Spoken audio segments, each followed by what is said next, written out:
Hi నమస్తే. నేను మీ journalist రెహమాన్ని. రాష్ట్రంలో జరుగుతున్నటువంటి పరిణామాలు, ముఖ్యంగా జనసేన, తెలుగుదేశం కూటమి ప్రభుత్వం అనుసరిస్తున్నటువంటి విధానాలు ఎంత లోపభూయిష్టంగా, అంటే రాజకీయంగా ఒక పార్టీ ఏ విధంగా ఉండకూడదో అలాంటి విధానాలన్నీ అవలంబిస్తున్నాయంటే ఖచ్చితంగా అవునని చెప్పాల్సి వస్తుంది. ప్రొఫెసర్ కె నాగేశ్వర్ ఇక్కడ చాలా కీలకమైనటువంటి పేరు. తెలుగు రాష్ట్రాలకు సుపరిచితమైనటువంటి వ్యక్తి, ఒక మేధావి, ఉస్మానియా యూనివర్సిటీలో ఒక ప్రొఫెసర్గా పనిచేసినటువంటి వ్యక్తి. అన్ని రాజకీయ అంశాలపై సమగ్రంగా, సవివరంగా ఎప్పటికప్పుడు విశ్లేషణలు ఇస్తూ అందరికీ ఒక అవగాహన కల్పించే వ్యక్తి. ఆయన విషయంలో, ఆయన మేధో సంపత్తి విషయంలో ఎవరికి ఎటువంటి అనుమానాలు అవసరం లేదు.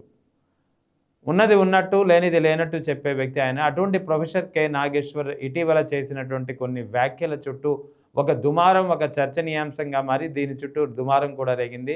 పెద్ద ఎత్తున ఆయనపై విమర్శలు, తులనాడడం ఒకటి కాదు, రెండు కాదు. ఒక వ్యక్తిని ఎన్ని రకాలుగా నీచంగా దిగజార్చాలో అన్ని ప్రయత్నాలు చేసేశారు. ఆఖరికి ఏ స్థాయికి వెళ్ళిందంటే పరిస్థితి, రాష్ట్ర వ్యాప్తంగా చాలా ప్రాంతాల్లో ఆయనపై కేసులు నమోదు చేయించినటువంటి పరిస్థితి, జన సైనికుల చేత కానీ, ఇతరుల చేత కానీ. అంటే ఈ ట్రోలింగ్ చూసి, ఈ కేసులు చూసి ఆయన భయపడ్డారో, లేదా ఒత్తిడికి లోనయ్యారో, లేదా ఈ వయసులో ఇదంతా ఎందుకని అనుకున్నారో తెలియదు. కానీ పాపం ప్రొఫెసర్ కె నాగేశ్వర్ బేషరతుగా ఎలాంటి శషబిషలు లేకుండా నేను నా వ్యాఖ్యల్ని ఉపసంహరించుకుంటున్నానని చెప్పి చాలా గౌరవంగా చెప్పినటువంటి పరిస్థితి. అంటే ఇక్కడ ప్రొఫెసర్ కె నాగేశ్వర్ చేసినటువంటి వ్యాఖ్యలు నిజంగానే జనసేన అధినేత పవన్ కళ్యాణ్ కానీ, లేదా తెలుగుదేశాన్ని కానీ అంతగా ఇరుకున పెట్టే, లేదా వారి వ్యక్తిత్వాన్ని అంతగా హననం చేసే వ్యాఖ్యల కానే కాదు కదా.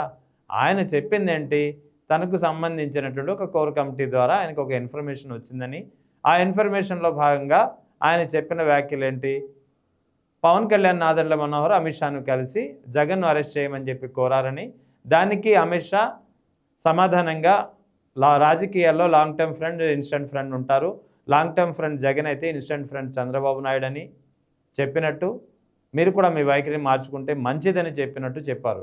నిజానికి ఇక్కడ జనసేన నిజంగా స్ట్రాటజికల్గా ఆలోచించి ఉంటే, అవును మేము చెప్పాము, జగన్పై కేసులు ఉన్నాయి కదా, చాలా కాలంగా ఆయనపై కేసులు ఉన్నాయి, 16 ఏళ్లుగా జైల్లో బెయిల్పై ఉన్నారు, ఎందుకు ఆ కేసులను తిరిగి కేసుల విచారణ చేసి అతన్ని తిరిగి ఆ బెయిల్ ఎందుకు క్యాన్సిల్ చేయడం లేదు అని అడిగాము, అందరూ కోరేది అదే కదా అని చెప్పి ఉంటే గౌరవం ఉండేది, జనసేనపై ఒక నమ్మకం ఉండేది. కానీ అలా చేయకుండా ఏకంగా దాన్ని ఖండించకుండా ఏకంగా అతనిపైన కేసులు పెట్టడం అనేది ఎంతవరకు సమంజసం? సరే, ఇదంతా ఒక ఎత్తు అయితే, నిజంగానే ప్రొఫెసర్ కె నాగేశ్వర్ చేసిన వ్యాఖ్యలు మిమ్మల్ని అంతగా బాధించి ఉంటే, మీ మనసుల్ని అంతగా నొప్పించి ఉంటే, మిమ్మల్ని అంతగా మీ వ్యక్తిత్వాన్ని హననం చేసినట్టు మీరు భావించి ఉండి ఉంటే మరి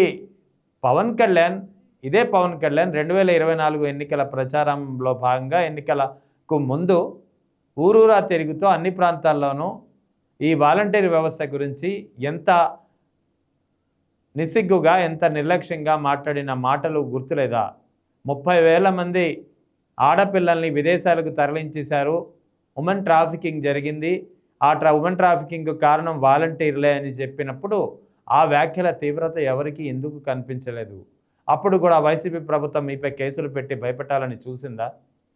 ఆ వ్యాఖ్యల తీవ్రత కంటే నిన్న మొన్న ప్రొఫెసర్ కె నాగేశ్వర్ చేసిన వ్యాఖ్యల తీవ్రత అంతగా లేదు కదా.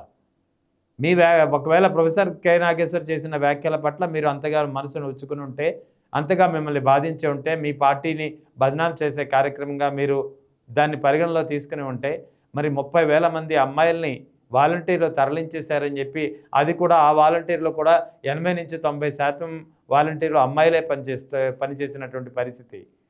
అంటే అమ్మాయిల్ని ట్రాఫికింగ్ చేశారా? పొట్టగుడ్డి కోసం 5,000 కోసం పనిచేసినటువంటి అమ్మాయిల్ని పట్టుకుని 30,000 మంది అమ్మాయిల్ని వాలంటీర్లు విదేశాలకు తరలించేశారు, ఉమెన్ ట్రాఫికింగ్ జరిగిందని చెప్పి ఒక తీవ్రమైనటువంటి ఆరోపణలు, వ్యాఖ్యలు చేసినప్పుడు ఇది మీకు ఎందుకు గుర్తు రాలేదు? ఇదే ప్రశ్న ఇప్పుడు వినిపిస్తోంది. ఇప్పుడు సోషల్ మీడియాలో ప్రొఫెసర్ కె నాగేశ్వర్ గారు అయితే ఆయన హుందాగా ఎందుకు వచ్చిన గొడవ అని చెప్పి ఆయన సారీ చెప్పుకుని ఉండవచ్చు, లేదా తన వ్యాఖ్యల్ని విత్డ్రా చేసుకుంటున్నానని చెప్పి ప్రకటించి ఉండవచ్చు. లేదా తనకు అందినటువంటి సోర్స్ కరెక్ట్ కాదని చెప్పి భావించి ఆయన విత్డ్రా చేసుకుంటానని చెప్పి ఉండొచ్చు. అది ఆయనకు సంబంధించినటువంటి వ్యవహారం, జనసేనకు సంబంధించినటువంటి వ్యవహారం. సో లేదా ఈ మొత్తం వివాదానికి ఎందుకు అనవసరమైనటువంటి ట్రోలింగ్ అనుకున్నారో, ఈ వివాదానికి ఇంతటితో ఫుల్ స్టాప్ పెడదామని అనుకున్నారో ఏంటో కానీ మొత్తానికి తన వ్యాఖ్యల్ని తాను విత్డ్రా చేసుకుంటున్నట్లు ఆయన చెప్పారు. అది ఆయన గౌరవానికి నిదర్శనమని ఖచ్చితంగా నేనైతే చెప్తాను.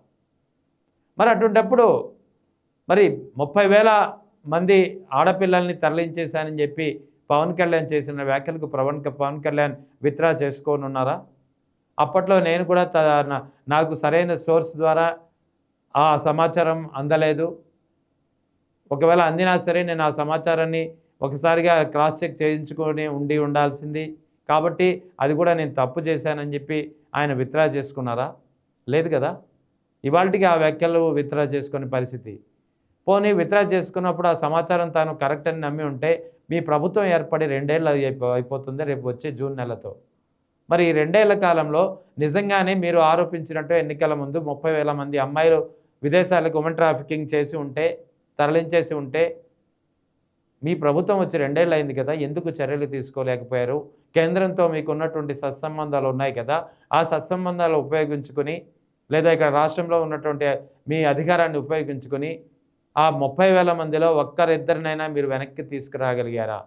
అంటే ఇక్కడ మీరు ఎందుకు ఈ ప్రయత్నం చేయలేదనే వాదన ఇప్పుడు ప్రొఫెసర్ కె నాగేశ్వర్ తన కామెంట్స్ని విత్డ్రా చేసుకున్న తరుణంలో ఇప్పుడు మరోసారి గట్టిగా ఒక చర్చనీయాంశమైన అంశంగా బలపడుతోంది.